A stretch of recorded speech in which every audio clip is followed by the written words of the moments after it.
சத்தியத்தை தியானிக்கிறோம். வாழ்க்கையில இப்படி ஒரு வாய்ப்பை கர்த்தர் நமக்கு கொடுத்திருக்கிறார். பெரிய பாக்கியம்.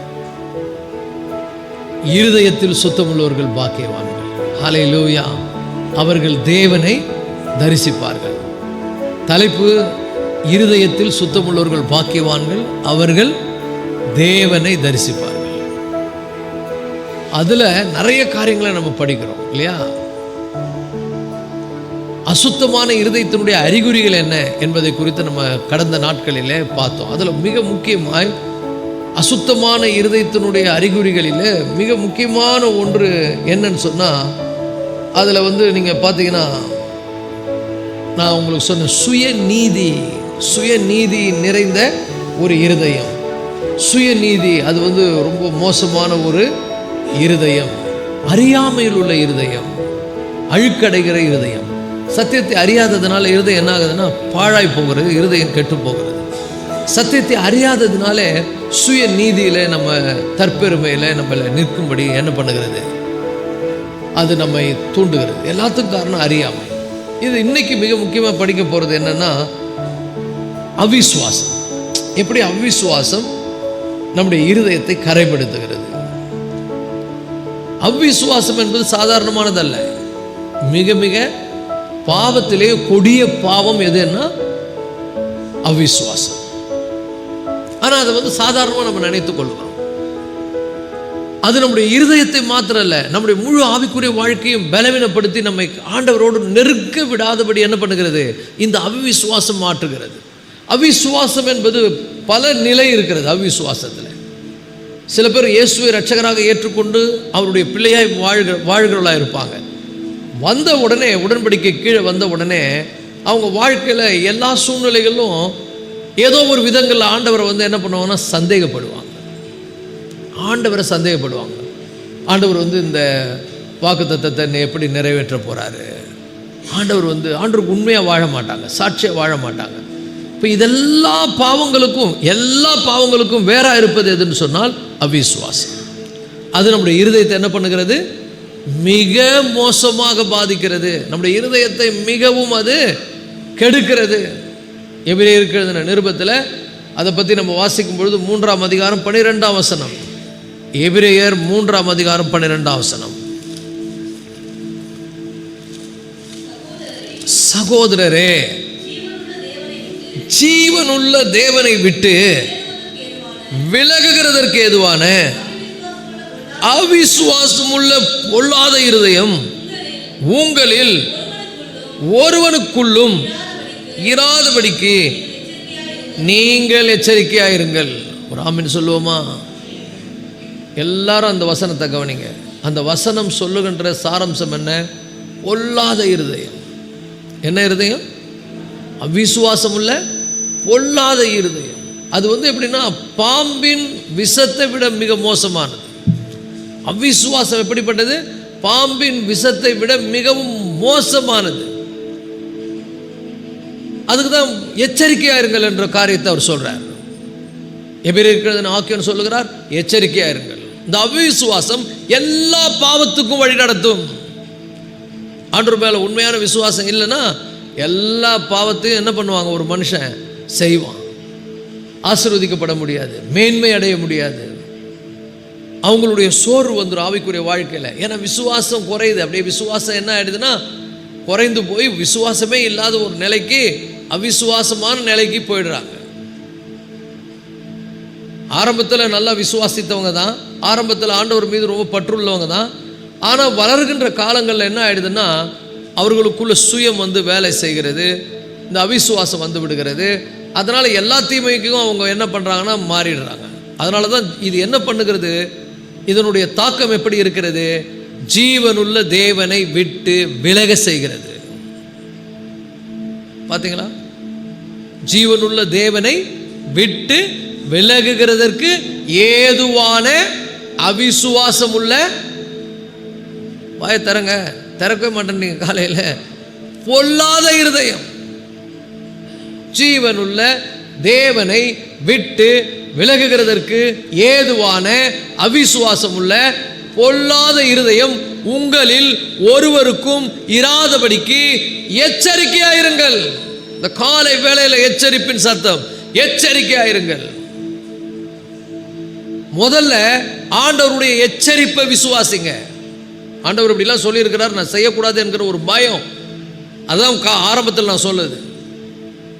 தேவனுடைய எச்சரிக்கையை விசுவாசிக்க வேண்டும். தேவனுடைய எச்சரிக்கையை நம்ம நம்பணும். அவர் எச்சரிக்கிறார்னா நல்லதுதான். அப்ப இங்கேயும் ஆண்டவர் சொல்றாரு, அவிசுவாசம் உள்ள பொல்லாத இருதயம் உங்களில் ஒருவருக்கு இராதபடி என்ன பண்ணுங்க, எச்சரிக்கையா இருங்கள். அப்போ நல்லா புரிந்து கொள்ளுங்கள், தேவனுடைய வார்னிங்ஸ், எச்சரிப்பை நம்புங்க. ஒவ்வொருவருக்கும் இண்டிவிஜுவல், ஒவ்வொரு தனிப்பட்ட மனிதனுக்கும் ஆண்டவர் எச்சரிக்கிறார். இதெல்லாம் பண்ணாது, இப்படி பண்ணா உனக்கு இப்படி நடக்கும் சொல்றாரா இல்லையா? எவ்வளவு வார்னிங். உபச்சாரம் செய்யாதிருப்பாயாக, விக்கிரகாராதனை செய்யாதிருப்பாயாக, பிறனுடைய பொருளை இச்சியாதிருப்பாயாக, களவு செய்யாதிருப்பாயாக, 10 கட்டளை நமக்கு தெரியும். அதை தவிர்த்து நிறைய காரியங்கள் நமக்கு வார்ன் பண்ணப்பட்டிருக்கிறது. கடைசி நாட்களில் சபைக்குள்ள என்ன உள்ள நுழையும் அப்படின்னு பார்த்தீங்கன்னா, சபைக்குள்ள வந்துடும் டேஞ்சரஸான காரியங்கள். சபைக்குள்ள எப்படி மனிதர்கள் இருப்பாங்க, சபை எப்படி கெட்டு போக போகிறது.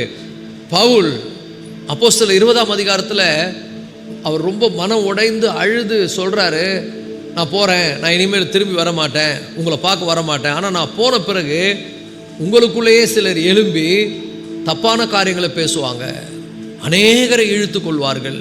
அப்போ நல்லா புரிந்து கொள்ளுங்கள், இன்னைக்கு கள்ள உபதேசங்கள் இந்த உலகத்தில் மண்டி கிடக்கிறது, அதிகமாய் போய்விட்டது. அது மட்டும் இல்லை, எல்லாத்தையும் வந்து சகிச்சு, எல்லாத்தையும் ஒன்றும் பிரச்சனை இல்லைன்னு நினைக்கிற ஒரு காலத்தில் வந்திருக்கிறோம். தேவ பயமே குறைஞ்சு போச்சு.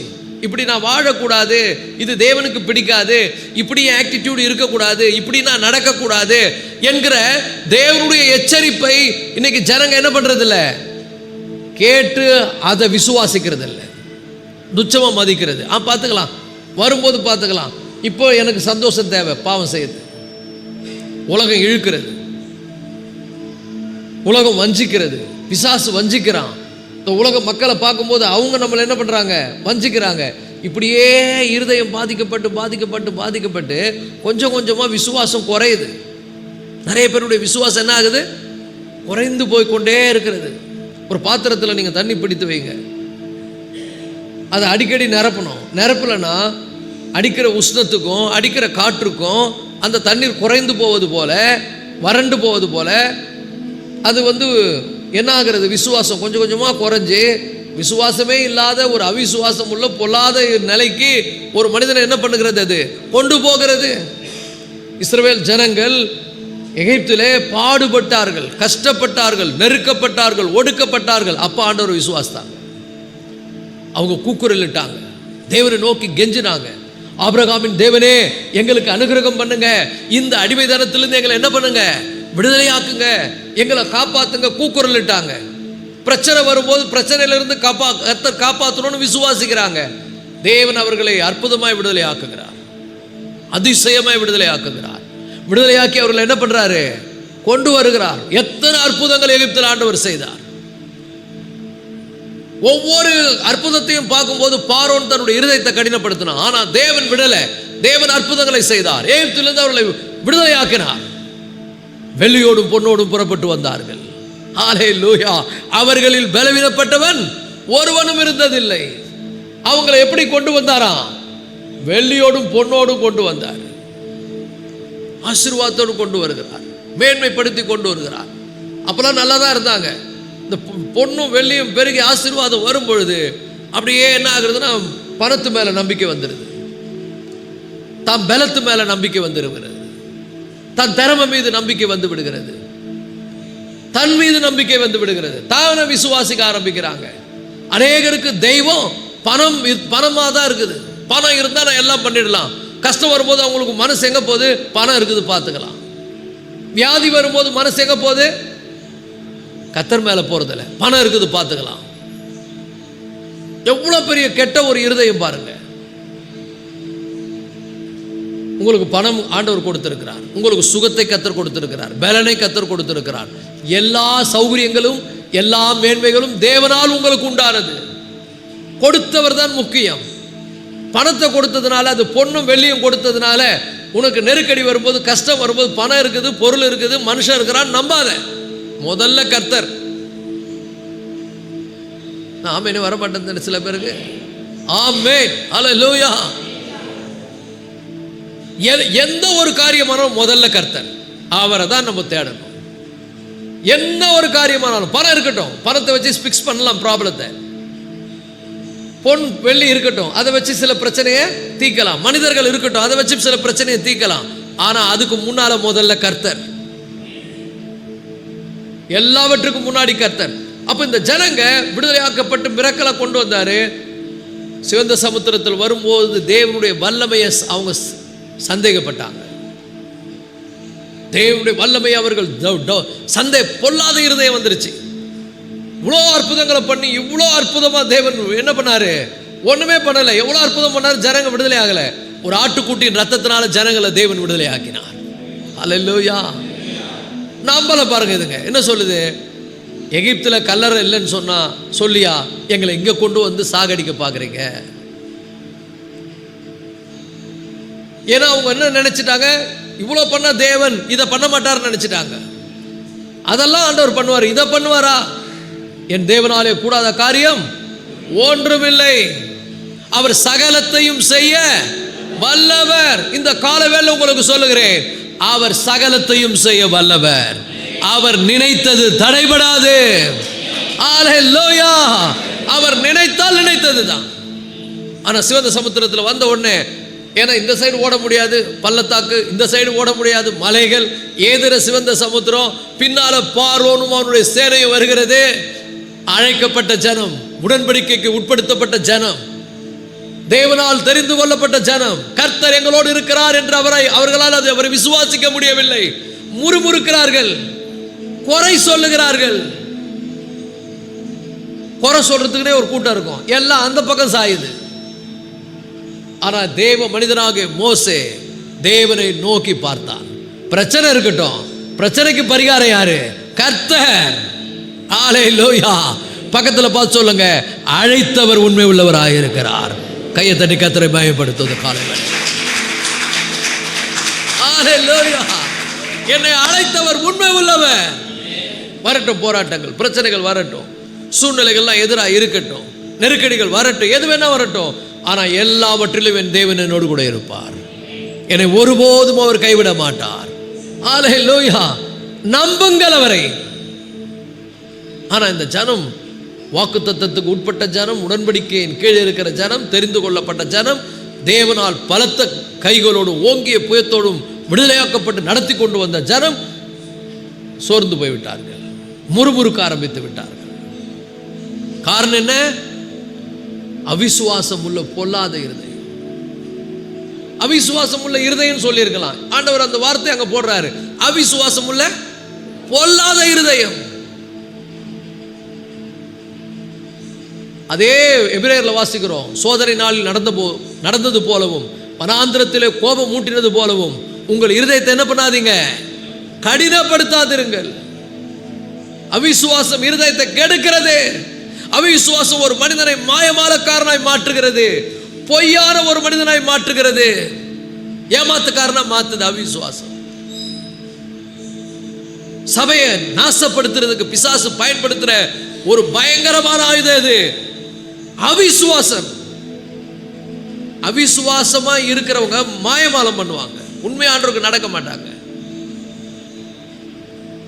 அவிசுவாசம் உள்ள இருதயம் உள்ளவர்கள் மாயமாலம் பண்ணுவார்கள். தேவனுக்கு பயப்படுகிற பயம் இருக்காது. பாவத்தை துணிகரமா செய்வாங்க, அசுத்தமான வாழ்க்கை வாழ்வாங்க, அருவருப்பான வாழ்க்கை வாழ்வாங்க, எல்லாத்தையும் செய்வாங்க. ஏன்னா அவங்களுக்கு தேவ பயம் இல்லை. தேவனை விசுவாசித்தாங்கன்னா கண்டிப்பா தேவனுக்கு பயப்படுவாங்க. சோ அவிசுவாசம் உள்ள பொல்லாத இருதயம் எல்லா பாவத்துக்கும் வழி நடத்தும், எல்லா பாவத்தையும் செய்ய வைக்கும். விசுவாசம் இருந்தால் தேவனுக்கு பயப்படுவோம். ஒரு ஆமென் சொல்லுங்க. அதெல்லாம் பத்தி நிறைய சொல்ல வேண்டியது இருக்குது. சில பேருக்கு நிறைய சொல்லி சொல்லி எதுவுமே புரியாம போயிடுது. பாருங்க, பாஸ்டர் ஒரே தலைப்பில் எவ்வளவு நேரம் பேசுறாருன்றாங்க, பேசினேங்கிறாரு. இது மாற்ற மாட்டாரா? எப்போ மாற்றுவார்? நீ மாறு, எல்லாம் மாறிடும். ஒரு ஆமென் சொல்லுங்க. அவிசுவாசம் உள்ள பொல்லாத இருதயம், இது ரொம்ப கொடுமையான இருதயம். அது தேவனை, ஒரு மனுஷனை, தேவன் வந்து ஒரு மனிதனை பொய்யர், தேவனையே பொய்யன் ஆக்குகிறான். ஆண்டவர் ஒவ்வொரு மனிதனும், இன்னைக்கு ஆண்டவருடைய பிள்ளைங்க, நீங்க உங்க கூட பேசுவார், கஷ்டம் வரும்போது பேசுவார், உங்களுக்கு சோதனை வரும்போது பேசுவார், நெருக்கடி வேலையில் பேசுவார். நம்ம ஓடணும் அவர் சமூகத்துக்கு, அவர் சத்தத்தை கேட்க ஓட மாட்டேன்றோம். வாய்ப்பு கிடைக்கும் போது பயன்படுத்துங்கள், காலம் இருக்கும்போது அந்த காலத்தை பிரயோஜனப்படுத்துங்கள். நாட்கள் பொல்லாதவைகளாக இருக்கிறபடியால் காலத்தை என்ன பண்ணுங்க, பிரயோஜனப்படுத்துங்கள். நேரம் கிடைக்கும் போது தேவ சமூகத்துக்கு போங்க, தேவ ஆலோசனையை கேளுங்க. உங்களுடைய ஆலோசனை எல்லாம் அவர்கிட்ட சொல்லுங்க, உங்களுடைய பிளான்லாம் அவர்கிட்ட சொல்லுங்க, கேளுங்கள். அற்புதமாய் உங்களை ஆண்டவர் நடத்துவார், அதிசயமாய் உங்களை நடத்துவார், மேன்மைப்படுத்துவார். சோ உங்களோடு பேசுவார். சோதனை வரும்போது பேசுவார். அவரை நம்பணும், அப்பதான் பேசுவார். அவரை விசுவாசிக்கணும், அப்பதான் பேசுவார். அவிசுவாசம் உள்ளவர்களோடு தேவன் பேசினாலும் அவங்களுக்கு தேவ சத்தம் கேட்காது, ஆண்டவருடைய சத்தம் கேட்காது. சில பேர்லாம் ஜெபம் பண்ணுவாங்க, ரொம்ப நேரம் ஜெபம் பண்ணி கர்த்தர் என்ன பேசினாருன்னா தெரியலன்னுவாங்க. என்கிட்ட பேசவே மாட்டேன்றாரு. இருதயம் என்ன ஆயிடுச்சு, சென்ஸ் இழந்துருச்சு. இருதயத்தில் ஆண்டவர் ரொம்ப அருமையான காரியங்கள்லாம் வைத்திருக்கிறார். ஃபோன் இங்கிருந்து நம்ம எங்கேயோ பேசுகிறோம், இங்கிருந்து பேசுகிற சத்தம் அங்கே ரிசீவ் ஆகுது, அவங்க சொல்கிறது நமக்கு கேட்குது. சில பேர் கற்றுனாலும் இந்த ஃபோன் வேலை செய்யாது. ஏன்னா உள்ள என்ன ஆயிடுச்சு, ரிசீவர் அவுட்டு. நிறைய பேருக்கு ரிசீவர் அவுட்டு. விசுவாசம் இல்லை, தேவ சமூகத்துக்கு போகிறதில்லை, காரியங்களை கர்த்தரிடத்தில் கேட்கறதில்லை. எல்லா காரியங்களிலும் கர்த்தருடைய ஆலோசனையை கேட்கிறோம், எல்லா காரியங்களுக்கும் கர்த்தருடைய சமூகத்துக்கு போகணும். அதனால தான் அன்றாட ஜெப வாழ்க்கை ஒருவருக்கு அவசியம். ஒரு நாள் ஆண்டு சமூகத்தில் போயிட்டு, அப்பா ஸ்தோத்திரம், இந்த காலை வேலையை தந்திருக்கிறீங்க, புதிய நாளை தந்திருக்கிறீங்க. இன்னைக்கு கூட வண்டியில் வரும்போது அப்படியே சந்தோஷமா ஆண்டவர் துதிச்சுன்னு வந்தேன். அவ்வளவு அருமையா இருக்கு. என்ன கிளைமேட் ஆண்டவரே. வண்டி எப்பவுமே வேகமாக ஓட்டுறாலும் ரொம்ப பொறுமையாக ஓட்டுன்னு வந்தேன். I enjoyed the natural. இந்த இயற்கையை அப்படியே அனுபவிக்கிறேன். அவர் படைத்ததெல்லாம் பார்க்கும்போது வியப்பா இருக்கிறது. எவ்வளவு அற்புதமான தேவன், ஆச்சரியமான தேவன். என்ன ஆண்டவரை இவ்வளவு மகத்துவமா இருக்கிறீங்க நீங்க, எங்க இருதயத்தை மகிழ பண்ணுகிறீர்கள், உமக்கு நன்றி. அப்படி சொல்லிட்டே வரும்போது ஆண்டவர் பேசுவார். டக்குன்னு you will receive God's word. நீங்க சொல்லி பாருங்க, ஆண்டவருக்கு நன்றி, கர்த்தர் பேசுவார். அந்த நன்றி உள்ள இருதயம், ஹல்லேலூயா. எங்க போனாலும் அங்க பார்த்து ரசிக்கணும். அதை அப்படியே நம்ம ஆண்டவருக்கு நன்றி சொல்லணும். நான் போய் இந்த சகோதரிகளோட போகும்போது எனக்கு ரொம்ப ஆச்சரியமா இருந்தது. நான் ஒருத்தரை பார்க்குறேன், அவருக்கு ஒரு கை வரலை. ஐயோ ஆண்டவரே, பாவம் ஒரு கை வரல ஆண்டவரே. எனக்கு கூட அப்படி நடந்து கை கால் வராமல் போயிருக்கும். கிருபையா ஜீவனை தந்திருக்கிறீங்க, நல்லா ஆக்கியிருக்கிறீங்க. எவ்வளவு நல்ல தேவன் நீங்க, எவ்வளவு அற்புதமானவர். ஒவ்வொன்றும் பார்க்கும்போது அப்படியே எடை போட்டு பார்க்கறது. இதுதான் நல்ல இருதயம். சில பேருடைய இருதயம் விசுவாசமே கிடையாது. கஷ்டம் வந்தால் மட்டும் கண்ணீர் வடிக்கும், அழுவோம். எல்லா நேரங்களிலும் தேவனை சார்ந்து கொள்ளும். ஏதாவது பாவம் செய்ய எண்ணங்களை பிசாசு கொடுக்கும்போது அப்பா அப்படின்னு நீங்க கூப்பிட்டு பாருங்க, உங்களுக்கு ஒரு புது பலனை கர்த்தர் கொடுப்பார். அல்லேலூயா. ஆண்டவரே, நீங்க இந்த சூழ்நிலையை நான் சமாளிக்கணும், இந்த சூழ்நிலையிலிருந்து நான் வெளியே வரணும், இந்த பிசாசை நான் ஜெயிக்கணும். பொல்லாத பிசாசே என்னை விட்டு போ. அப்படியே மனசுல கொண்டு வந்து கரைப்படுத்தும். விசுவாசம் இருந்தால் அந்த கரையை என்ன பண்ண முடியும், நீக்க முடியும். விசுவாசம் இல்லைன்னா கரைப்படும் இருதயம். அதனாலதான் அது பொல்லாத இருதயம்.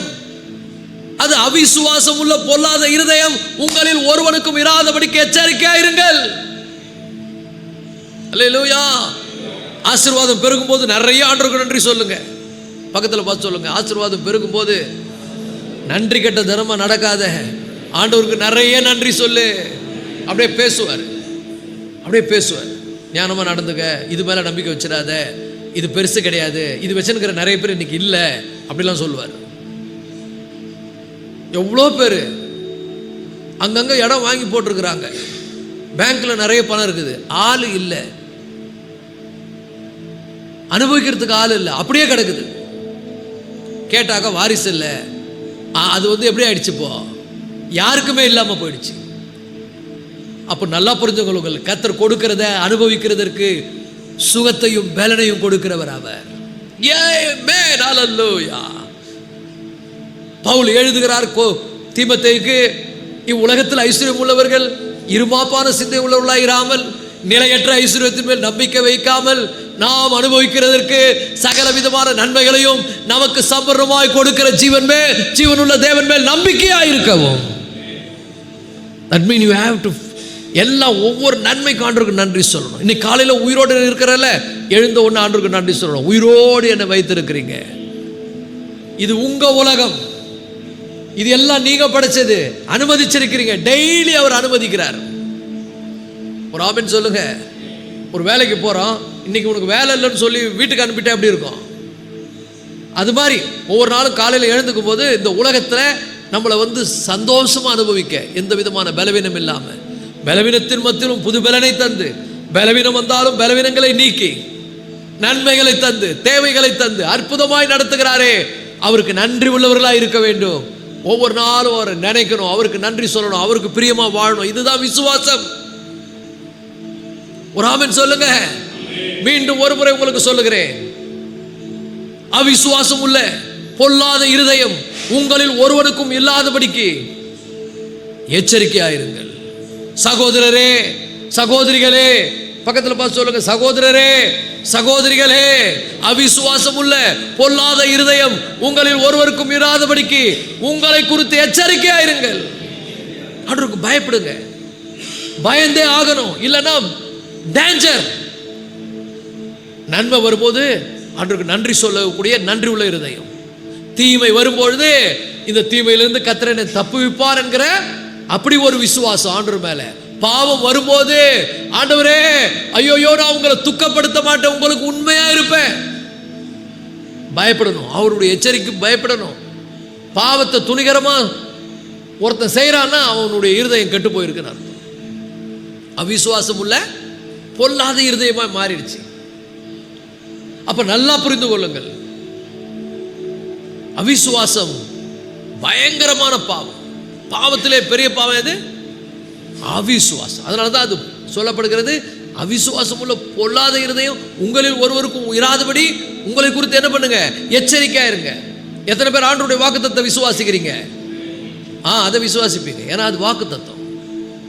எத்தனை பேர் ஆண்டவருடைய எச்சரிப்பை விசுவாசிக்கிறீங்க? கொஞ்சம் பேர் தான் ஆமென். மீதி பேர்லாம் இந்த துச்சமா மதிக்கிறது. அவருடைய வாக்குத்தத்தத்தை விசுவாசிங்க, அவருடைய எச்சரிப்பை என்ன பண்ணுங்க, விசுவாசிங்க. இது பண்ணா என்ன ஆண்டவருக்கு பிடிக்காது, எங்க அப்பாவுக்கு பிடிக்காது, இப்படி நான் நடக்கக்கூடாது, இப்படி நான் வாழக்கூடாது. இந்த பயம் அற்று போகிற ஒரு காலத்தில் நம்ம இருக்கிறோம். தெய்வ பயம் அற்று போய் சபை கெட்டு போகக்கூடிய ஒரு நிலையில இருக்கிறோம். ஆண்டவர் ஃபில்டர் பண்ண போற ஒரு காலம் இது, ஃபில்டர் பண்ற காலம். அப்ப சபையினுடைய நிலைமை எப்படி இருக்கும் கவனிங்க. 2 தீமோத்தேயு 3ஆம் அதிகாரம் ரொம்ப சபைக்கு என்ன நடக்க போகுதுன்றத தீர்க்க தரிசனமாய் அப்போஸ்தலனாகிய பவுல் எழுதுகிறார், சபைக்கு எழுதுகிறார். இளம் போதகனாகிய தீமோத்தேயுக்கு சுட்டி காண்பிக்கிறார். மேலும் கடைசி நாட்களில் கொடிய காலம் வரும் என்று அறிவாயாக. எங்கங்க இது கொடிய காலம்? உலகம் மொத்தமும் கொடியதாக ஆயிடுச்சு.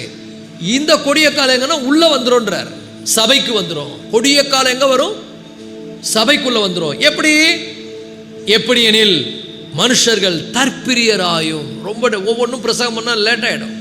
ஆனா புரிஞ்சுங்க, தன்னை மாத்திரம் பிரியப்படுத்துறா வாழ்வாங்க, தேவனை பிரியப்படுத்துறவளா இருக்க மாட்டாங்க. தேவனுக்கு பிரியமா வாழணுன்ற எண்ணமற்றவர்களா இருப்பாங்க. தற்பிரியராயும் பணப்பிரியராயும், பணம் பணம் பணம் பணம் பணம்ன்ற ஒரு மோட்டிவேஷனோடயே வாழ்வாங்க. பணம் அவசியம்தான், ஆனா பணம் பணம் பணம் பணம் பணம் பணம் பணம் பணத்து பின்னாலேயே போவது. பணத்துக்காக எதை வேணாலும் செய்வாது. பணத்துக்காக எதையும், கருப்பை வெள்ளைன்றது, வெள்ளையை கருப்புன்றது. பணத்துக்காக எதையும் செய்யக்கூடிய மனநிலை, இதெல்லாம் சபைக்குள்ள வந்துடுன்றார். This is for church. சபைக்கு எழுதுறார். சொல்றார், பணப்பிரியராயும் தற்பிரியராயும் பணப்பிரியராயும் வீம்புக்காரராயும் அகந்தை உள்ளவர்களாயும் தூசிக்கிறவர்களாயும் தாய் தகப்பன்மாருக்கு கீழ்ப்படியாதவர்களாயும் நன்றி அறிவில்லாதவர்களாயும் பரிசுத்தம் இல்லாதவர்களாயும். இதெல்லாம் சபையை பத்தி சொல்றார். சுபாவ அன்பில்லாதவர்களாயும் இணங்காதவர்களாயும் அவதூறு செய்கிறவர்களாயும் இச்சை அடக்கம் இல்லாதவர்களாயும் கொடுமை உள்ளவர்களாயும் நல்லோரை பகைக்கிறவர்களாயும் துரோகிகளாயும் துணிகரம் உள்ளவர்களாயும் இருமாப்பு உள்ளவர்களாயும் தேவ பிரியராயிராமல் சுகபோக பிரியராயும். இங்கதான் சபையை அடையாளப்படுத்துறார். தேவ பக்தியின் வேஷத்தை தரித்து இப்படிப்பட்டவர்களை விட்டு நீ விலகு. ஒரு ஆமென் சொல்லுங்க. இப்படிப்பட்டவர்களை விட்டு நீ விலகு. இப்படிப்பட்ட காரியங்களை விட்டு விலகு.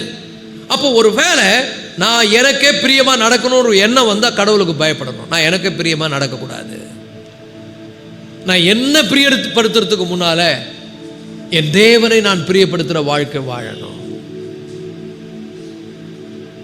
அப்போ தேவனை பிரியப்படுத்துவது எதுன்னு பார்க்கணும். கர்த்தருக்கு பிரியமானது எது என்று நீங்களே சோதித்து பாருங்கள். அப்ப ஆண்டவருக்கு பிரியமில்லாத காரியங்களை செய்யக்கூடாது. இந்த லிஸ்ட்ல ஏதாவது ஒன்று எனக்குள்ள வருதுன்னா பயப்படணும். ஆண்டவருக்கு பிரியமில்லாத காரியம் செய்யக்கூடாது. இதெல்லாம் நான் விடணும். அப்போ நல்லா புரிந்து கொள்ளுங்கள். அவிசுவாசம் உள்ள பொல்லாத இருதயம் என்ன? ஏன் அவிசுவாசம் உள்ள பொல்லாத இருதயம்? வாக்குத்தத்தத்தை விசுவாசிப்போம், ஆனா வார்னிங்கை விசுவாசிக்க மாட்டோம். வாக்குத்தத்தத்தை எப்படி விசுவாசிக்கிறோமோ அதே போல ஆண்டவர் கொடுக்கிற வார்னிங்ஸும் விசுவாசிக்கணும். நான் ஆண்டவருடைய பிள்ளை, நான் இப்படி நடக்கக்கூடாது. நான் ஆண்டவருடைய பிள்ளை, இப்படி பார்க்கக்கூடாது. ஆண்டவருடைய பிள்ளை, இப்படி பேசக்கூடாது. ஆண்டவருடைய பிள்ளை, இப்படி செயல்படக்கூடாது. பக்கத்தில் பார்த்து சொல்லுங்க, நம்ம ஆண்டவருடைய பிள்ளைங்க. நம்ம பார்வை பரிசுத்தமா இருக்கணும், நம்முடைய வார்த்தை பரிசுத்தமா இருக்கணும், நம்முடைய நடக்கை பரிசுத்தமா இருக்கணும், நம்முடைய செயல்கள் பரிசுத்தமா இருக்கணும். அவருக்கு பிரியமா வாழ்வதுதான் நம்முடைய குறிக்கோள். அவருக்கு பிரியமா வாழ்வதற்காகவே நோக்கம் உள்ளவர்களாக நம்ம இந்த உலகத்தில் வாழ்வதனால நமக்கு வேண்டிய எல்லாவற்றையும் கர்த்தர் நமக்கு தருகிறார். அப்போ எப்படி நான் வாக்குத்தத்தத்தை விசுவாசிக்கிறேனோ அதுபோல அவருடைய வார்னிங், அவருடைய எச்சரிப்பையை நான் என்ன பண்ணணும்? விசுவாசிக்க வேண்டும். சோ நல்லா புரிந்து கொள். 1 யோவான் 5:10 என்ன சொல்லுது? அவிசுவாசம் என்னன்னு சொல்லுதுன்னா, அவிசுவாசம் படுகிறவன் தேவனை பொய்யராக்குகிறான்றார். ஆண்டவரை நம்பாம போயிடுறான். 1 யோவான் 5:10 எடுத்தவர்கள் வாசிங்க. 1 யோவான் 5:10 தேவனுடைய குமாரனிடத்தில் விசுவாசமா இருக்கிறவன் அந்த சாட்சியை தனக்குள்ளே கொண்டிருக்கிறான். தேவனை விசுவாசியாதவனோ தேவன் தம்முடைய குமாரனை கொடுத்த சாட்சியை விசுவாசத்தினாலே அவரை பொய்யராக்குகிறான். நல்லா புரிந்து கொள்ளுங்கள். தேவன் சாட்சி கொடுக்கிறார், தேவன் பேசுகிறார். எப்படி பேசுகிறார்? உங்க இருதயத்தில் பேசுறார். எப்ப பேசுவாரு? நீங்க அவர் சமூகத்துக்கு போய் உட்கார்ந்தா தான் பேசுவார். நிறைய பேர் சொல்றாங்க, என் கூட ஆண்டவர் பேசவே மாட்டேன்றார். தேவன் பேசுவாரா? கண்டிப்பா பேசுவார். எங்கே? மனுஷன் ஒருத்தரை பத்தி சொன்னா நீ நம்புறல்ல, மனுஷன் சொல்றத நம்புற, ஆனா தேவன் சொல்வதை நீ என்ன பண்ண மாட்டேன்ற? நம்ப மாட்டேன்ற. தேவன் பேசுகிறார், இன்னைக்கும் சாட்சி கொடுக்கிறார். நீங்க அவர் சமூகத்துக்கு போங்க, போய் உட்காரும் போது உங்க உள்ளத்துல இதெல்லாம் மாத்திக்க அப்படின்னு பேசுவார். இதெல்லாம் சரியில்லை உனக்குள்ள, நீ இப்படிலாம் நடக்கக்கூடாது, இதெல்லாம் சேஞ்ச் பண்ண அப்படின்வார். நீங்க அவர் சமூகத்துக்கு போகணும். நிறைய பேர் போய் கொஞ்சம் ஒரு 5 நிமிஷத்துலேயே ஆண்டவர் பேசணும்னு நினைப்பாங்க, பேச மாட்டார். அவர் ரொம்ப ஸ்லோவாக தான் மூவ் பண்ணுவார், ஸ்லோவாக வருவார். நம்ம நினச்சிக்கிறோம் ஃபோன் எடுத்து டயல் பண்ண உடனே டக்குன்னு லிங்க் ஆகணும்னு. அவர் சூப்பராக வருவார், அற்புதமாக வருவார். அவருக்கு காத்திருக்கணும். ஒரு ஆமென் சொல்லுங்க. அதான் பைபிள் சொல்லுது, கர்த்தருக்கு காத்திருக்கிறவளோ புது பலன் அடைந்து. அதை நான் ஒரு ஒரு கொள்கையாக கொண்டிருக்கிறேன் என் வாழ்க்கையில். 5 நிமிஷம் 10 நிமிஷம்லாம் எனக்கு ஜெபம் வேணாம். செல்ஃபோனை என்ன பண்ணு, கட் பண்ணு. கதவை என்ன பண்ணு, சாத்து, க்ளோஸ் பண்ணு. யாருமே இன்வால்வ் ஆக விடாத. அப்பா நீ எவ்வளோ வீண் கதை பேசி எவ்வளோ நேரம் போகுது, செல்ஃபோனில் எவ்வளோ நேரம் டைம் ஸ்பெண்ட் பண்ணுற. யாரோ ரொம்ப கொஞ்சம் பிரியமானவங்க வந்துட்டா அவங்க கூட போட்டு ரொம்ப நீயா இருக்கிற அவங்களா இருக்கிற 2 பேரும்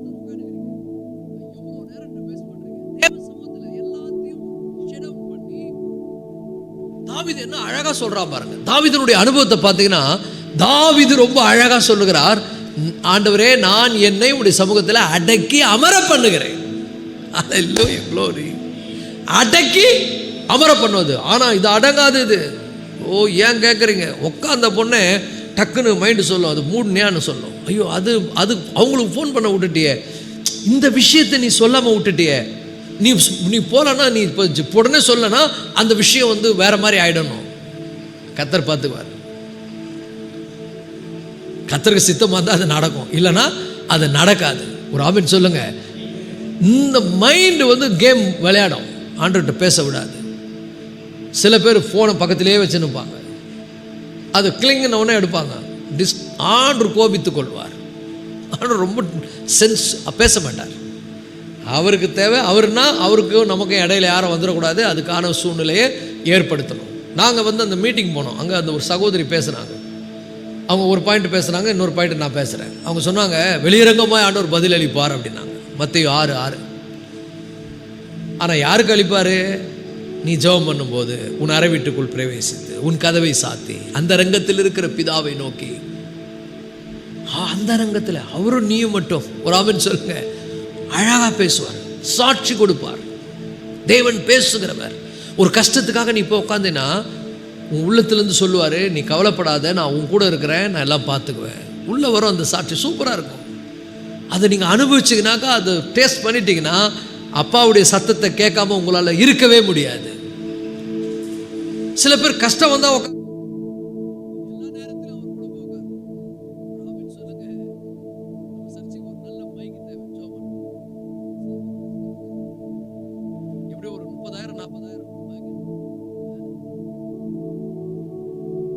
மைக் எடுத்துக்கிறேன், இருந்தாலும் ஜனங்களுக்கு சொல்றேன். அல்லேலூயா. நல்லா புரிந்து கொள்ளுங்கள். ஆண்டவர் அவ்வளவு அழகா பேசுவார். இப்போ சில பேர் என்ன சொல்றாங்க, ஆண்டவர் என் கூட பேசுறனா நீ அவரை பொய்யராக்குகிறாய். என்ன பண்ற? நீ அவரை பொய்யராக்குகிறாய். அவர் பேசுகிறவர். இந்த வசனம் சொல்லுகிறது, தேவனுடைய குமாரனிடத்தில் விசுவாசமாய் இருக்கிறவன் அந்த சாட்சியை தனக்குள்ளே கொண்டு இருக்கிறான். ஹல்லேலூயா. உள்ள ஆண்டவர் பேசுவாருங்க, சாட்சி கொடுப்பாருங்க. தேவனை விசுவாசியாதவனோ தேவன் தம்முடைய குமாரனை குறித்து கொடுத்த சாட்சியை விசுவாசத்தினாலே அவரை பொய்யராக்குகிறான். நானும் ஜெபம் பண்ணேன், எனக்கு ஆண்டவர் செவி கொடுக்கலன்னுவான். இப்போ நீ யாரை பொய்யராக்குகிற? நான் சொல்கிறேன், அவர் கேட்டால் கொடுக்குறவர். ஆண்டவர் கேட்டால் கொடுப்பாரா? கட்டாயம் கொடுப்பாரு. பேசுவாரா? கட்டாயம் பேசுவார். அப்போ நான் என்ன பண்ணணும்? விசுவாசத்தோடு உட்காரணும் அவர் சமூகத்துக்கு. அந்த வார்த்தை உன்னுடைய இருதயத்துக்குள்ளும் உனக்கு சமீபமாக இருக்கிறது. கர்த்தர் பேசுகிறவர். ஹல்லேலூயா. தயவுசெய்து சொல்றேன், எல்லா நேரங்களிலும் தேவனை அவருடைய முகத்தை தரிசிக்கிற அனுபவம் உள்ளவர்களாக இருங்கள். ஏதோ வேலை நடக்கணுன்றதுக்காக ஆண்டவர்கிட்ட போகாத, விஷயம் ஆகணும்னு சில ஆண்டவர்கிட்ட போவாங்க, அப்படி போகாதீங்க. அவரை நேசித்து அவருடைய சமூகத்துக்கு போங்கள். தினந்தோறும் ஜெபிக்கிற பழக்கத்தை ஏற்படுத்திக் கொள்ளுங்கள். ஆண்டவர் கேட்பார், இன்னைக்கு ஏன் வந்துக்கிறேன்? ஆண்டவர் ஒன்றும் இல்லை, உங்களை பார்க்க வந்திருக்கிறேன், உங்கள் முகத்தை தரிசிக்க வந்திருக்கிறேன். பேரின்ப கடலிலே ஓய்வின்றி முழுகணும், துதித்து மகிழணும், தூயோனாய் மாறணும். உங்களுக்கு பிரியமா வாழ எனக்கு உதவி செய்யுங்க. உங்கள் ஜெபம் இப்படி ஆரம்பிக்கட்டும். உங்களுக்கு பிரியமானதை செய்ய எனக்கு கற்றுத்தாங்க. உங்கள் சித்தம் செய்கிறவனா என்னை மாற்றுங்க. உங்களை வேதனைப்படுத்துகிற காரியங்கள் என்னை விட்டு நீங்கட்டும். உலகம் கெட்டு கிடக்கிறது. பிசாசு தந்திரமா வலவிரித்து இருக்கிறான். எவனை விழுங்கலாம என்று இருக்கிறான். என்னை காப்பாத்துங்க ஆண்டவரே. உங்க பலன் இல்லாம, உங்க ஆலோசனை இல்லாம, உங்க கிருபை இல்லாம என்னால் இந்த உலகத்தில் வாழ முடியாது. எனக்கு உதவி செய்யுங்க. ஒவ்வொரு நாளும் ஜெபியுங்கள். தேவ சமூகத்துக்கு ஓடுங்கள். எல்லா நேரத்தில் அவரை சந்திங்க. கஷ்டம் வரும்போது கூட பக்கத்திலே இருப்பார். ஆனால் நிறைய பேர் என்ன பண்ண, கஷ்டம் வந்தால் ஓடுறோம். நாளைக்கு டாக்டர் எதனா ஒரு பேட் ரிப்போர்ட் சொல்லிட்டோம், ஓடி அழுவான்ட்டு. இன்றைக்கி நல்லா இருக்கிறதுனால டிவி பார்த்துன்னு உட்காந்துருப்போம், சீரியலாக பார்த்துன்னு உட்காந்துருப்போம். செல்ஃபோனை பார்த்து பார்த்து பார்த்து நீயும் நாசமாக போயிடுவேன், அந்த செல்ஃபோனும் நாசமாக போயிடும். தினந்தோறும் ஜெபிக்கிற ஒரு பழக்கத்தை ஏற்படுத்துங்கள். ஹல்லேலூயா. கர்த்தரோடு உறவாடுகிற ஒரு அனுபவத்தை பெற்றுக்கொள்ளுங்கள். அவர் முகத்தை தரிசியுங்கள். அவருடைய முகத்தில் அவருடைய சமூகம் உங்கள் மேல அவர் சமூகத்துக்கு முன்னால போய் நில்லுங்க. எந்த காரணம் இல்லப்பா, உங்க சமூகத்தை தரிசிக்க வந்திருக்கிறேன், உங்க முகத்தை பார்க்க வந்திருக்கிறேன், உம்முடைய அருள் என் மேல் பொழிந்தருளட்டும். இந்த காலை வேளையில உம்முடைய கிருபைகளை என் மேல் ஊற்றுங்க. ஒவ்வொரு நாளும் அவர் பேசுறாரோ இல்லையோ, நீங்க போய் ஜெபம் பண்ணிட்டே இருங்க. ஒவ்வொரு நாளும் ஒரு டைம் ஸ்பெண்ட் பண்ணுங்க. இந்த நேரம் தேவனுக்காக நான் கொடுக்கிற நேரம், இந்த நேரத்தில் நான் வேற எதையும் செய்ய மாட்டேன், கர்த்தரோடு நான் இருக்க போகிறேன். இருந்து பாருங்க, வாழ்க்கை எப்படி சூப்பரா சுபிச்சமா மாறுது பாருங்க. திடீர்னு ஒரு நாள் நீங்க ஆண்டவருடைய சத்தத்தை கேட்க ஆரம்பிச்சிருவீங்க. அந்த சாட்சி உங்களுக்குள்ள வரும். எத்தனை பேர்கிட்ட அந்த மாதிரி அனுபவம் இருக்குது உங்களுக்கு? எத்தனை பேர் அந்த அனுபவத்தை பெற்றிருக்கிறீங்க? ஒரு காரியத்தை குறித்து கர்த்தருடைய சமூகத்தில் நீங்க போய் உட்கார்ந்து அப்படியே அவர் முகத்தை பார்க்கும்போது சென்சிட்டிவா பேசுவார், அப்படி அவ்வளோ சூப்பரா பேசுவார், எச்சரிப்பை கொடுப்பார். இன்னைக்கு உஷாராரு, உனக்கு விரோதமா சத்துரு இப்படி திட்டமிட்டு இருக்கிறான், ஜாக்கிரதையாரு, நான் உன் கூட இருப்பேன். அவர் பேசுகிற தேவன், பேசாத கல்லோ மரமோ மனுஷனுடைய கைவேலையோ சித்திரமோ அல்ல. Is a living God. அவர் பேசுகிறவர். ஹalleluya.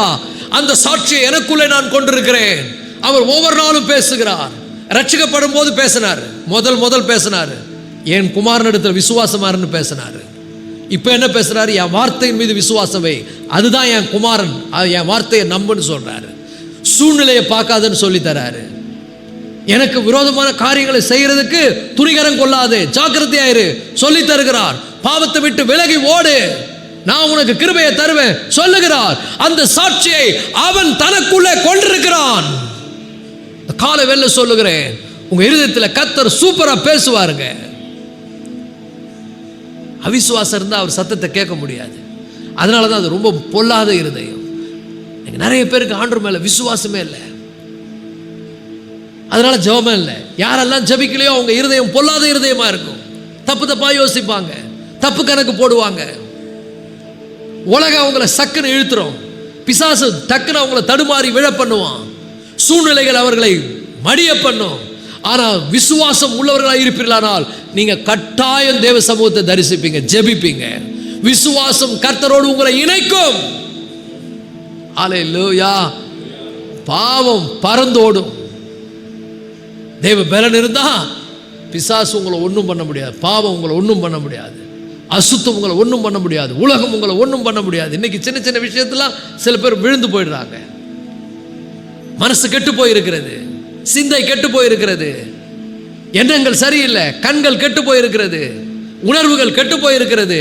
இந்த உலகத்தில் வாழ்வதற்கு அர்த்தமற்ற ஒரு வாழ்க்கை. ஒவ்வொரு நாளும் கோபமும் எரிச்சலும் கசப்பும் வைராக்கியம் நிறைந்தவர்களாக வாழ்கிறார்கள். ஆனால் ஒவ்வொரு நாளும் தேவ சமூகத்துக்கு நீங்கள் போய் உங்கள் வாழ்க்கை ஆரம்பிப்பீர்களானால் ஒவ்வொரு நாளும் இனிய நாளாகவே அமையும். இன்பமானவர் அவர். ஹல்லேலூயா. என் இயேசு இன்பமானவர். அவருடைய சமூகத்தை தரிசிங்க. வாய்ப்பு கிடைக்கும் போதெல்லாம் முழங்கால் படியிடுங்க. வாய்ப்பு கிடைக்கும் போதெல்லாம் அவரோடு பேசுங்கள். எல்லா சூழ்நிலைகளும் அவரை நோக்கி பாருங்கள். என் சகோதரரே, ஜீவனுள்ள தேவனை விட்டு விலகுகிறதற்கு ஏதுவான எத்தனை பேர் ஜீவனுள்ள தேவனை விட்டு விலகிட்டாங்க தெரியுமா? ஆனா கிறிஸ்தவங்க உறவே கிடையாது, ஆண்டவர்கிட்ட உறவாடுவதே கிடையாது. என்னைக்கோ வருவாங்க, எப்பயாவது வேலை ஆகணும்னா வந்து அழுவாங்க, ஆண்டவர்கிட்ட கஷ்டம் வந்துட்டா வருவாங்க. அப்படி இல்லைங்க. ஒவ்வொரு நாளும் அவர் முகத்தை தரிசிப்பது, ஒவ்வொரு நாளும் அவரோடு பேசுவது. காலையில் எழுந்த உடனே அவருக்கு தான் முதல் நேரம். ஹல்லேலூயா. அவரோடு இருந்துட்டு தான் மற்ற காரியம். காலையில் எடுத்த உடனே செல்போனை பார்க்காத, நரகத்துக்கு போறதுக்கு. அவ்வளவு அது முக்கியமான மெசேஜ். ஒரு நாள் திடீர்னு கெட்ட மெசேஜ் வந்துடும். அப்பா முகத்தை பாரு, கெட்ட செய்தியை கூட நல்ல செய்தி ஆண்டவர் மாற்றுவார். ஒரு ஆமென் சொல்லுவோமா? ஹல்லேலூயா. அப்ப நன்றாக புரிந்து கொள்ளுங்கள், அந்த சாட்சி நமக்குள்ளே இருக்கிறது. அவர் பேசுகிறவர். ஒவ்வொரு நாளும் நம்மோட அவர் என்ன பண்ணுவார்? பேசுவார். சொல்லுங்க, நீ அவர் சமூகத்துக்கு போனா அவருடைய சாட்சியை நீ பெற்றுக்கொள்வாய். சாட்சி கொடுப்பார். ஒரு ஆமென் சொல்லுங்க. ஹல்லேலூயா. விசுவாசம் வைக்கிறவன் கொண்டிருக்கிறான். ஹல்லேலூயா. அப்போ நல்லா புரிந்து கொள்ளுங்கள், நம்ம அப்பா பேசுகிறவர், என்கரேஜ் பண்ணுறவர், வார்ன் பண்ணுறவர், உற்சாகம் ஊட்டுகிறவர், எல்லாம் பண்ணுவார். சோர்ந்து போயிருக்கிறீர்களோ போங்க அவர் சமூகத்துக்கு. வேதனையில் இருக்கிறீர்களோ போங்க அவருடைய சமூகத்துக்கு. குழப்பம் வந்து விட்டதோ போங்க அவருடைய சமூகத்துக்கு. தாங்க முடியலையோ அவர் சமூகத்துக்கு போங்க. தாங்கிடும் பலன் தருகிறவர் அவர், தப்பி செல்ல வழி நடத்துகிறவர் அவர், கண்ணீரை துடைக்கிறவர், துக்கங்களை சந்தோஷமாய் மாற்றுகிறவர், உன் துயரத்துக்கு பதில் ஆனந்த தைல அபிஷேகத்தை உன்மேல் ஊற்றுகிறவர். இந்த காலை வேளையில் அவர் மீது விசுவாசம் வையுங்கள். அவரை விட்டு விலகி வாழுகிற வாழ்க்கை ஒருபோது நமக்கு வேண்டாம். சேலஞ்சஸ் வரும்போது ஆண்டவரை கொஸ்டின் பண்ணாதீங்க. இஸ்ரவேல் ஜனங்க அப்படி தான் பண்ணிட்டாங்க. சங்கீதம் 78 19 இந்த இஸ்ரவேல் ஜனங்கள் நமக்கு ஒரு பாடம். சங்கீதம் 78:19. Thank you Jesus. பா நன்றிப்பா, நன்றிப்பா. அவர்கள் தேவனுக்கு விரோதமாய் பேசி தேவன் வனாந்திரத்தில் போஜன பந்தி ஆயத்தப்படுத்த கூடுமோ? ஒரு ஆமென் சொல்லுங்க. இன்னைக்கு சொல்றேன், உன் வாழ்க்கை வனாந்திரமா இருக்கலாம், உன் வாழ்க்கை ஒரு வெறுமையா இருக்கலாம். உனக்கு கர்த்தர் பந்தி ஆயத்தப்படுத்துவாரா? நல்லா புரிந்து கொள்ளுங்கள். அவருடைய சமூகத்துக்கு போனா உனக்கு ஒரு பந்தி ஆயத்தப்படுத்துவார். என் சத்துருக்களுக்கு முன்பாக எனக்கு ஒரு பந்தியை அவர் ஆயத்தப்படுத்துவார். கைகளை உயர்த்தி அல்லேலூயா சொல்லுங்க. ஹல்லேலூயா. விசுவாசத்தோடு சொல்லுங்க. என் சத்துருக்களுக்கு முன்பாக கையை உயர்த்தி சொல்லுங்க. கர்த்தர் என் சத்துருக்களுக்கு முன்பாக எனக்கு ஒரு பந்தியை அவர் ஆயத்தப்படுத்துவார். இன்னைக்கு நீ சந்தித்துக் கொண்டிருக்கிற பிரச்சனையை கர்த்தர் மாற்றுவார். மாற்றுவாரா? இல்ல, மாற்றுவார். தீருமா? தீரும். ஹல்லேலூயா. ஆகுமா? ஆகும். என் தேவனாலே எல்லாம் ஆகும். இதுவரை நடத்தினவர் இனிமேலும் என்னை நடத்துவார். என்னை ஒரு நாளும் கைவிட மாட்டார். என்னை ஒரு நாளும் விட்டு விலக மாட்டார். என் கூடவே அவர் இருப்பார். ஒரு ஆமென் சொல்லுங்க. ஹல்லேலூயா. ஆனா இந்த ஜனம் என்ன பண்ணுச்சு? இவ்வளவு தூரம் நடத்தி கொண்டு வந்தார். ஒவ்வொரு இடத்துலையும் கொஸ்டின் பண்ணிச்சு ஆண்டவர். இங்க பண்ணுவார் ஆண்டவர். என்னுடைய சூழ்நிலையெல்லாம் பார்த்தீங்கன்னா இது எப்படி ஆகும் அப்படின்ற கேள்வி தான் கேட்க தோணும். சில நேரங்களில் ரீசன் படி கேட்டால் ஆண்டவர் பதில் சொல்லுவார். எப்படி ஆகும் ஆண்டு சொல்லுவார். இல்லை, காற்றை பார்க்க மாட்டேன், மழையை பார்க்க மாட்டேன். நீ என்ன பண்ணு?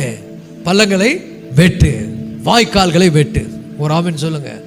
என்ன ஆண்டவரே, அறிகுறியே இல்லையே, சிம்டம்ஸே இல்லையே, எப்படி நடக்கும்? நீ பாரு. அல்லேலூயா. நீ அறியாததும் உனக்கு எட்டாததுமான பெரிய பெரிய காரியங்களை அவர் செய்திடுவார். ஹல்லேலூயா, ஹல்லேலூயா, ஹல்லேலூயா. உன் அறிவுக்கு எட்டாத காரியங்கள். இன்னைக்கு சொல்றேன் கர்த்தருடைய பிள்ளைகளை, என்ன சூழ்நிலை நீங்க இருக்கிறீங்க? உன் மனசு என்னென்ன உன்னை பார்த்து கேள்வி கேட்குது?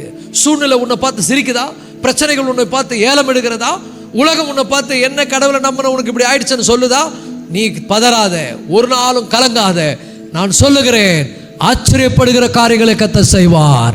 அற்புதங்களை கர்த்தர் செய்வார். மகத்துவமான தேவன், மாறாத தேவன், நல்ல தேவன், ஆராய்ந்து முடியாத அதிசயங்களையும் எண்ணி முடியாத பெரிய காரியங்களை அவர் செய்கிறார்.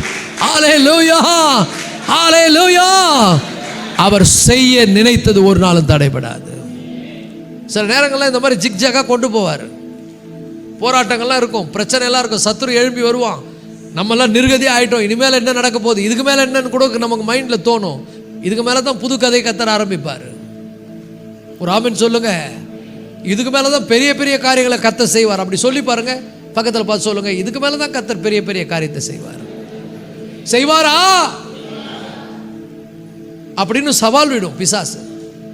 சூழ்நிலை இந்த ஜனங்க என்ன சொல்லிடுச்சுன்னா, சூழ்நிலையை பார்த்து இந்த வனாந்திரத்தில் கடவுள் நயா பண்ண முடியும்ட்டான்.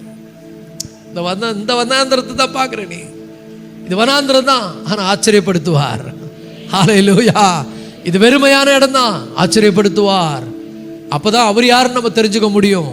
செய்வார். அவர் மீது நம்பிக்கை, அப்போ அவருக்கு உத்தமமாக வாழ்வது, அவருக்கு பயந்து நடப்பது, அவருக்கு பிரியமாய் நடப்பது, இதெல்லாம் மிக மிக அவசியம். அப்போ நல்லா புரிந்து கொள்ளுங்கள். ஆசாவை குறித்து ஒரு இடத்துல வாசிக்கிறோம். அவன் நல்ல மனுஷன், அவன் தேவனை விசுவாசிக்கிற மனிதன் தான். ஆனால் பாருங்கள், சூழ்நிலை வரும்போது என்ன ஆயிடுச்சுன்னா, அவனுக்கு ஒரு நம்பிக்கை பணத்து மேலே வந்துருச்சு, டாக்டர் மேலே வந்துருச்சு. இருக்கட்டும், மருத்துவம் அவசியம்தான், பணம் அவசியம்தான், மருந்துக்கள் அவசியம்தான், மருத்துவர்கள் அவசியம்தான். ஆனால் வந்த உடனே ஆண்டவரை விட்டுட்டு அவரை அதை தேடக்கூடாது. இன்னைக்கு நிறைய கிறிஸ்தவங்க பண்ற தப்பு அதுதான். பிரச்சனைன்னு ஒன்று வந்துருச்சுன்னா உடனே அதுக்கு என்கிட்ட பணம் இருக்குன்னு நினைக்கிறாங்க. பார்த்துக்கலாம், பணம் இருக்குது பார்த்துக்கலாம், இன்சூரன்ஸ் இருக்குது பார்த்துக்கலாம். இன்சூரன்ஸ் தப்பு கிடையாது, நான் கூட இன்சூரன்ஸ் வச்சிருக்கிறேன். ஆனால் இன்சூரன்ஸ் இருக்குது பார்த்துக்கலான்னு நான் நம்புவது கிடையாது. கர்த்தர் என் கூட இருக்கிறார். இந்த ஆசா பாருங்க, 2 நாளாகமம் புஸ்தகம் 16ஆம் அதிகாரம் 12ஆம் வசனம். 2 நாளாகமம் 16:12. 2 நாளாகமம் 16:12. அப்பொழுது கர்த்தர்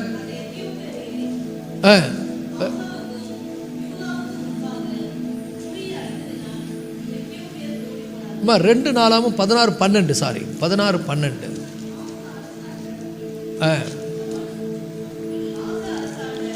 ஆசா அரசாண்ட 39ஆம் வருஷத்திலே தன் கால்களில் வியாதி கண்டு அவன் நோவு மிகவும் உக்கிரமாக இருந்தது. அவன் தன் வியாதியிலும் கர்த்தரை அல்ல பரிகாரிகளே தேடினான். டாக்டரையே தேடினார். நல்லா புரிஞ்சுங்க, பரிகாரிகளே. டாக்டரை தேடுறது நல்லதா கெட்டதா? அது ஒன்றும் தப்பு இல்லை.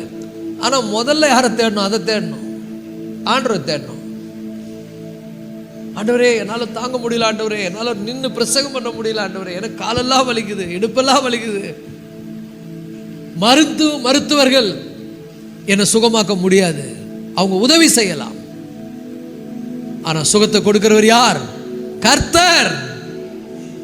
அல்லேலூயா. மாத்திர வேலை செய்யணும்ல, அதுக்கான பலனை யார் கொடுக்கிறவர்? கர்த்தர். அப்போ நல்லா புரிஞ்சுங்க, ஆசா நல்ல மனுஷன்தான். ஆனால் என்ன பண்ணிட்டாருன்னா ஜீவனுள்ள தேவனை விட்டு விலகிட்டார். எப்படி? சூழ்நிலை வந்தவொடனே அவருக்கு பணம் இருக்குது பார்த்துக்கலான்ட்டார். இன்னைக்கு நிறைய பேர் அப்படி தான், பணம் இருக்குது பார்த்துக்கலாம், எனக்கு ஆளுக்கு இது பார்த்துக்கலாம், எனக்கு இன்சூரன்ஸுக்கு இது பார்த்துக்கலாம், எல்லாம் இருக்கட்டும்ங்க. முதல்ல கர்த்தர். ஆண்டவரே இந்த மாதிரிலாம் பிரச்சனை இருக்குது, இந்த மாதிரிலாம் நான் பிளான் வச்சிருக்கிறேன், இந்த மாதிரிலாம் திட்டம் இருக்குது, எனக்கு ஆலோசனை கொடுங்க, என் பலத்தில் செய்ய முடியாது, எனக்கு ஞானத்தை கொடுங்க. இப்போ ஆசாவினுடைய நிலைமை என்னாச்சு? ஆசா நல்லா புரிஞ்சுங்க, ஆசா அவன் கால்களில் வியாதி வந்து அந்த வியாதியினுடைய உக்கிரம் அதிகமான போது அவன் என்ன பண்ணிட்டான்? கர்த்தரை அல்ல. ஆசா தன் அரசாண்ட 39ஆம் வருஷத்திலே தன் கால்களில் வியாதி கண்டு அவன் நோவு மிகவும் உக்கிரமா இருந்தது. இன்னைக்கு நல்லா புரிஞ்சுங்க, சூழ்நிலை ரொம்ப உக்கிரமா இருக்கும், பிரச்சனை ரொம்ப உக்கிரமா இருக்கும். அப்ப டக்குன்னு பதறி போய் கடவுளை விட்டுட்டு போய் நம்ம போகக்கூடாது. முதல்ல ஆண்டவரே எனக்கு உதவி செய்யுங்க, ஆண்டவரே எனக்கு ஞானத்தை கொடுங்க, நான் எங்க போகணும், யாரை சந்திக்கணும், எந்த மருத்துவரை சந்திக்கணும்? சரியான மருத்துவத்தில் நடத்துவார், சரியான சிகிச்சை கொடுப்பார். இல்லைன்னா நல்ல டாக்டர் கூட மாற்றி மாத்திரை கொடுத்துருவாரு, உனக்கு வேற மாதிரி ஆயிடும். அப்புறம் ஆமீன் வரமாட்டேன்னு பாரு. முதல்ல யாரை தேடணும்? கர்த்தரை தேடணும். ஆசா ஜீவனுள்ள தேவனை விட்டு அப்படியே விலகிட்டார். ஏன்னா அவருக்கு நம்பிக்கை எங்கே வந்துருச்சு?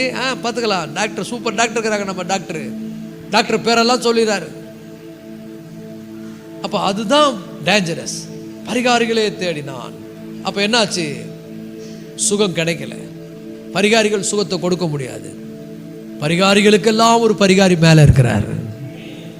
ஹல்லேலூயா. இயேசு என்னுடைய பரிகாரி. எல்லாம் 2 கையை உயர்த்தி சொல்லுங்க.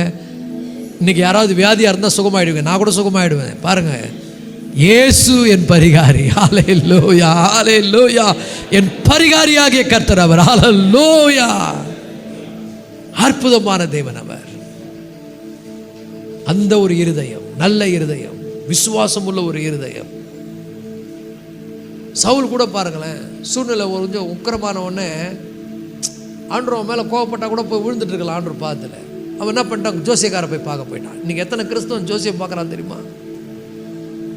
தீர்க்கதரிசிகள்லாம் கிடைக்கல இந்த காலத்தில். அதனால என்ன பண்ணுறது? ஜோசியம் பார்க்குறது, கிளி ஜோசியம், கைரேகை,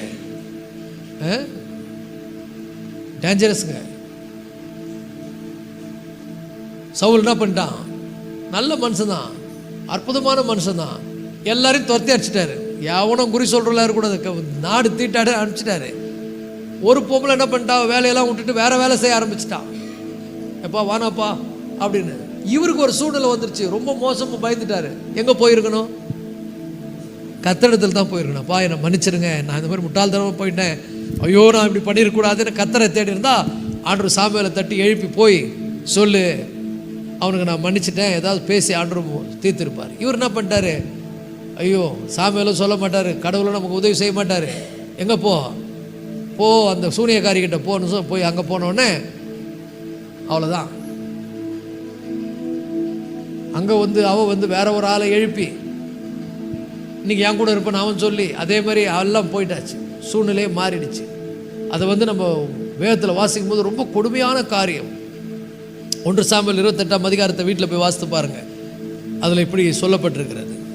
அப்போ நல்லா புரிந்து கொள்ளுங்கள் கர்த்தருடைய பிள்ளைகளை, இப்படிப்பட்ட ஜீவனுள்ள தேவனை விட்டு விலகுகிறதற்கு ஏதுவான அவிசுவாசம் உள்ள பொல்லாத இருதயம் உங்களில் ஒருவருக்கு உண்டாகாதபடி உங்களை குறித்து எச்சரிக்கையாயிருங்கள்.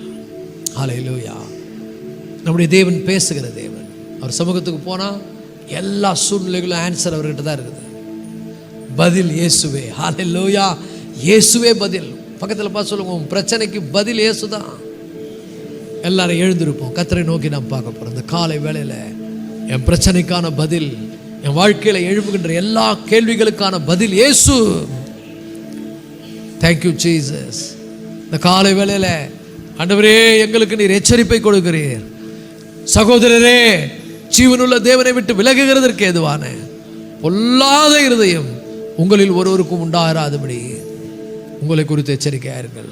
ஹல்லேலூயா. அந்த காலை வேளையில் ஆண்டவரே ஸ்தோத்திரம் ஸ்தோத்திரம். தேவனுடைய குமாரனிடத்தில் விசுவாசம் வைக்கிறவன் அந்த சாட்சியை தனக்குள்ளே கொண்டிருக்கிறான். ஓ, தேவன் தம்முடைய குமாரனை கொடுக்கிற சாட்சி அதுவே. இந்த காலை வேளை நீர் பேசுகிற தேவன் ஆண்டவரே, நேரடியாக என் உள்ளத்தில் பேசுகிற தேவன், என் உள்ளத்தில் உணர்த்துகிற தேவன், என்னை வழி நடத்துகிற தேவன் ஆண்டவரே. நான் உனக்கு போதித்து நீ நடக்க வேண்டிய வழி உனக்கு காண்பிப்பேன் என்று சொன்னீங்களே. இந்த காலங்களில் எங்களை நடத்துவீராகப்பா, சபையை நடத்துவீராகப்பா. ஜனங்கள் உம்மை நேசிக்கிறவர்களாய் மாறி போவார்களாக, உமக்கு பிரியமானவர்களாய் மாறுவார்களாக. எல்லா தீமையான வழிகளை விட்டு தேவனுக்கு பிரியமுண்டாக வாழ்கின்ற மனவாட்டிகளாய் வாழ்வார்களாக. மாயமாலங்கள் மாறுவதாக ஆண்டவரே. அவிசுவாசம் உள்ள பொல்லாத இருதயத்தினால் உண்டாகிற எல்லா மாயமாலங்களும் மாறுவதாக. உங்க மேல அன்பு வைத்து உம்மை நேசித்து உமக்காக வாழ்கின்ற வைராக்கியம் உள்ள ஒரு இருதயத்தை எங்களுக்கு தாங்க ஆண்டவரே. எல்லா தீமைகளுக்கும் விலக்கி காத்துக் கொள்ளுங்க ஆண்டவரே. ஹல்லேலூயா. அந்த காலை வேளை ஸ்தோத்தரிக்கிறோம், ஸ்தோத்தரிக்கிறோம். எல்லா 2 கையை ஊற்றி கர்த்தரை ஸ்தோத்தரிப்போம். நன்றி ஆண்டவரே, நன்றி ஆண்டவரே. எங்களுக்கு கொடுத்த ஜீவனுள்ள வார்த்தைகளுக்காய் ஸ்தோத்திரம், ஜீவனுள்ள வார்த்தைகளுக்காய் ஸ்தோத்திரம். அந்த வார்த்தையின்படி நாங்கள் வாழ எச்சரிப்பாய் இருக்க ஆண்டவரே உமக்கு சாட்சியாய் வாழ எங்களை அர்ப்பணிக்கிறோம். சபையை சுத்திகரிங்க, அடியனை சுத்திகரிங்க, பலப்படுத்துங்க. அன்பு ரட்சகர் இயேசுவின் மூலம் வேண்டிக் கொள்கிறோம். நல்ல தகப்பனே, ஆமென்.